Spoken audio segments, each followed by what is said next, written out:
Bismillahirrahmanirrahim. Nahmaduhu wa nusalli ala rasulihil karim, amma ba'd. Insyaallah pada kesempatan ini kita akan membahas tentang bagaimana kalau seandainya sholat hari raya itu bertepatan dengan hari Jumat. Apakah kita masih wajib mengerjakan sholat Jumat? Nah, mari kita simak kajian atau pembacaan kitab Ibanatul Ahkam juz yang kedua, hadis yang ke-14 daripada bab sholat Jumat. Bismillahirrahmanirrahim. An Zaid bin Arqam, daripada Zaid bin Arqam. Qala, dia berkata, Sholan Nabi SAW al-idah. Nabi SAW beliau mengerjakan sholat id. Thumma, kemudian rakhasa fil jumu'ah. Kemudian Nabi SAW beliau memberikan rukhsah atau keringanan untuk tidak mengerjakan sholat Jumat. Thumma qala, kemudian Nabi SAW beliau bersabda, Man sya'a ayyusalliya falyusalli. Siapa yang ingin mengerjakan sholat Jumat, falyusalli, maka hendaknya dia mengerjakan sholat Jumat. Rawa, telah meriwayatkan hadis ini al-khamsatu, imam yang 5. Illa Tirmidhiyah, kecuali Imam Tirmidhi. Beliau enggak meriwayatkan hadis ini.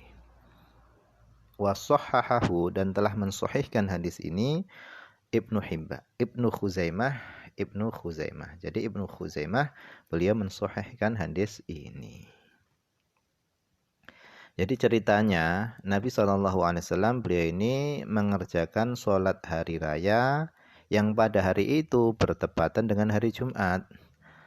Maka Nabi SAW beliau memberikan rukhsah, keringanan untuk tidak mengerjakan sholat Jumat. Kemudian beliau bersabda, Man sya'a ayyusalliya falyusalli. Siapa yang ingin mengerjakan sholat Jumat, maka hendaknya dia mengerjakannya. Nah, kita sekarang masuk kepada al-ma'nal ijmaliyu, yaitu makna hadis ini secara global. Kata beliau, ad-dinu yusrun, agama ini adalah mudah. Jadi agama itu mudah. Wa min yusrihi, dan diantara kemudahan agama adalah an syuri'a rukhasu, disyariatkannya rukhsah, yaitu keringanan. Hatta la yasyuqqa 'alan nas al-amalu bil azaimi, sehingga tidak terasa berat 'alan nas, atas manusia, al-amalu bil azaimi, melaksanakan azimah-azimah, yaitu kewajiban-kewajiban asal. Famin dzalika, maka diantaranya, diantara kemudahan yang diberikan oleh agama adalah annahu, bahwasannya idza ijtama'a idani fi yaumin wahidin, apabila berkumpul 2 hari raya di dalam satu hari, ka'an wafaqa yaumul id yaumal jumu'ah, seperti bertepatannya hari raya dengan hari Jumat, maka faqad rakhasa syari'ul hakim liman shallal id ayyaktafiya bi sholati dhuhri fi baitihi fi dzalikal yaum. Jadi apabila hari raya bertepatan dengan hari Jumat, maka pembawa syariat yang bijak, yaitu Rasulullah SAW, beliau memberikan keringanan bagi orang yang sudah melaksanakan sholat id, ayyaktafiya, dia cukup bi sholati zuhri, dengan mengerjakan sholat zuhur fi baitihi, di rumahnya, fi dzalikal yaum, pada hari itu. Wala yajibu alaihi, dan enggak wajib atasnya al-khuruju, keluar, li sholatil jum'ah, untuk mengerjakan sholat Jumat. Enggak diwajibkan ke atasnya keluar untuk melaksanakan sholat Jumat. Wa hadza, dan ini adalah madhabul Imam Ahmad. Ini adalah madhabnya Imam Ahmad rahimakumullah. Jadi menurut madhab Imam Ahmad bin Hanbal, jika seorang itu sudah mengerjakan sholat hari raya, maka dia cukup mengerjakan sholat zuhur di rumahnya.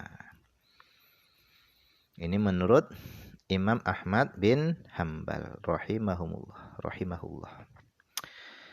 Akan tetapi kata penulis Ibanatul Ahkam, beliau mengatakan wajarul jumhur ala wujubi sholatil jumu'ah wa sa'i ilaiha.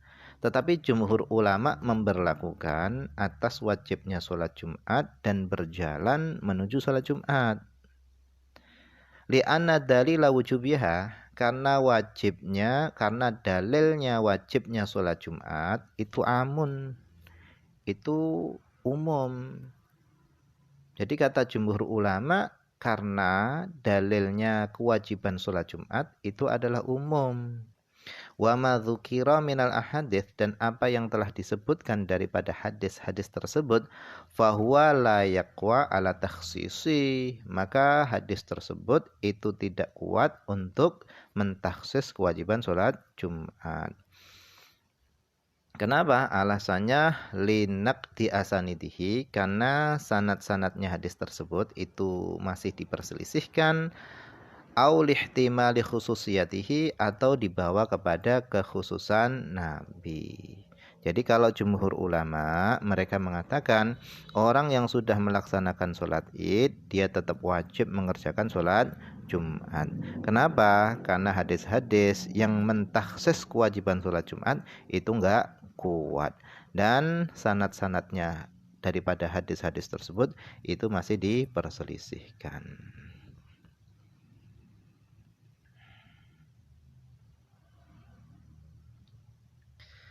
Kemudian kita masuk kepada